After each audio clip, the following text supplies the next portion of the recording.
The current scene. Edwin Fesche. The attempted assassination.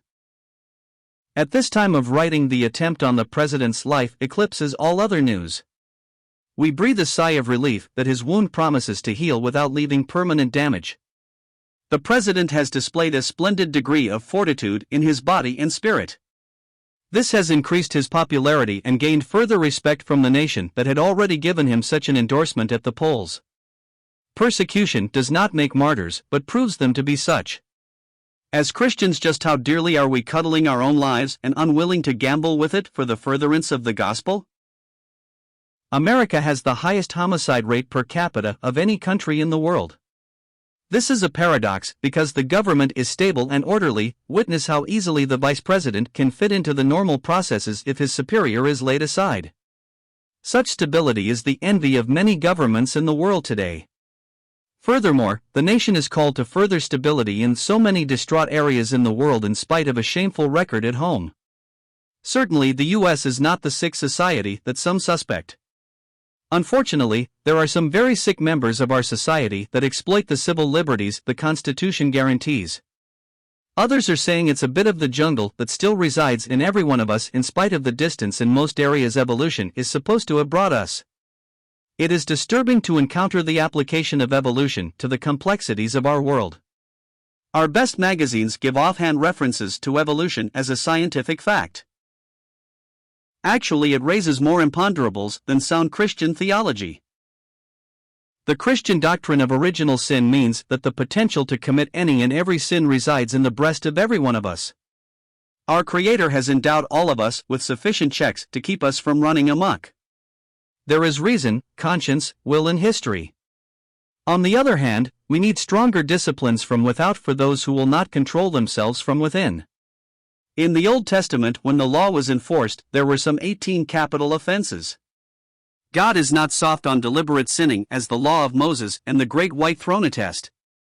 As the hymn writer has put it, there's a kindness in his justice, which is more than liberty. The wise Solomon observed in his day, because sentence against evil work is not executed speedily, therefore the heart of the sons of men is fully set in them to do evil, ECC 8:11.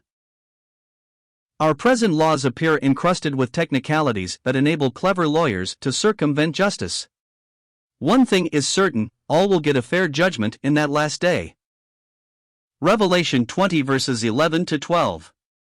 A soldier about to be court-martialed gained an interview with General Lee for clemency. Lee said, "You will get justice, soldier," to which he replied, "Sir, that's just what I don't want."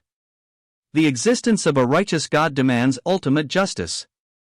When the grace of Christ's offered forgiveness is rejected, then the sinner must live with this dictum: some men's sins are open beforehand, going to judgment, and some they follow after. 1 Timothy 5 verse 24. We can thank God for the divine institution of human government. The moment its iron hand is not felt, pandemonium and anarchy immediately erupt, as witness what takes place when we have a blackout. Police and prisons allow most of us to enjoy a reasonable measure of peace and security. The assailant in this attempt on the president's life had no political axe to grind. The latest accounts tell us that he is just mentally sick, a loner. Often such develop uncomplimentary excesses or habits that could weaken one's natural resistance to demon possession. Otherwise, how are we to account for such a mindless act? Nor can we forget that it was an assassin's bullet that killed the heir to the Austrian throne in 1914, which triggered World War I. Certainly this world is ruled, not overruled, according to the prince of the power of the air, the spirit that now worketh in the children of disobedience, Ephesians 2 verse 2. The big dilemma. All agree that the biggest problem facing our planet is the threat of a nuclear war. The Salt II is dead, but not the awesome substance of the debate.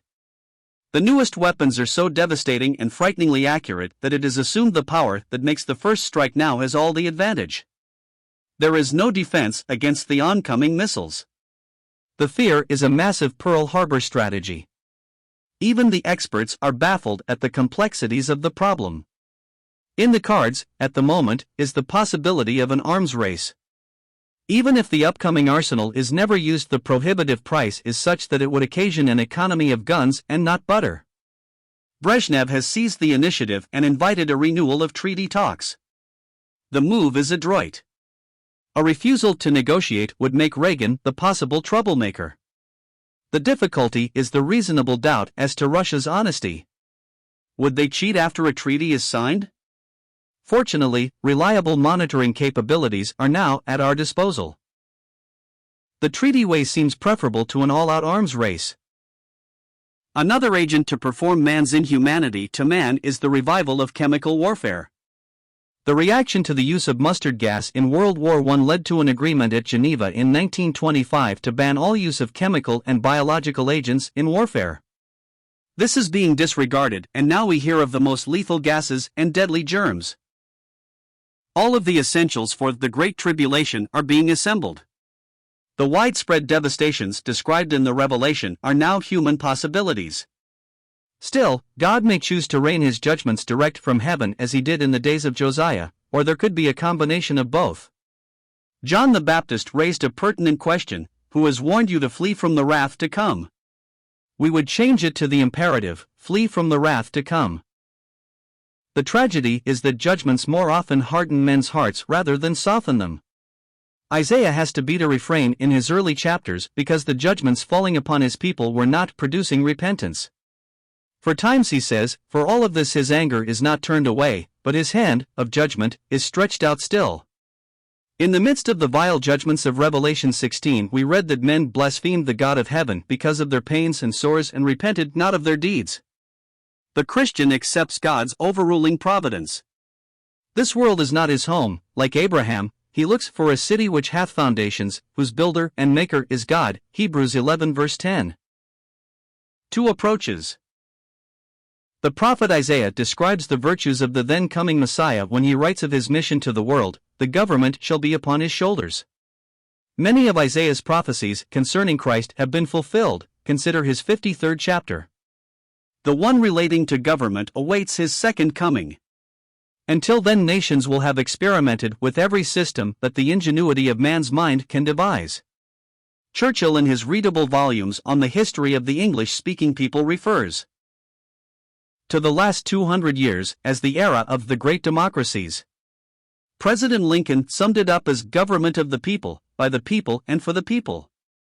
Certainly wealth, privilege and opportunity have never been so reachable by so many. Because of the competitiveness of the free enterprise system, the disadvantaged have been led to think that their best interests are served by socialism or communism. At this juncture in history we observe that these governments fail to produce man's yearning for a paradise. Poland reveals that where the masses can break through to express themselves they are disenchanted with communism. Sweden and England have taken the socialist route and discover it leads to national bankruptcy. Capitalism is blamed for depressions and recessions. The voters have shown their disgust with welfarism in Sweden, England, and now America. President Reagan has a point when he declares free enterprise is the best way to create wealth from whence eventually come all the amenities. The poor complain that wealth is too slow in trickling down to them. Because man is a sinner, equity in government is an impossibility. Those who are advantaged will see to that. Again, this calls for the one Isaiah speaks about: a king shall reign in righteousness and princes, his cabinet, shall rule in judgment. If there is no literal millennium, then this world will never know a perfect government evolution. To the contrary.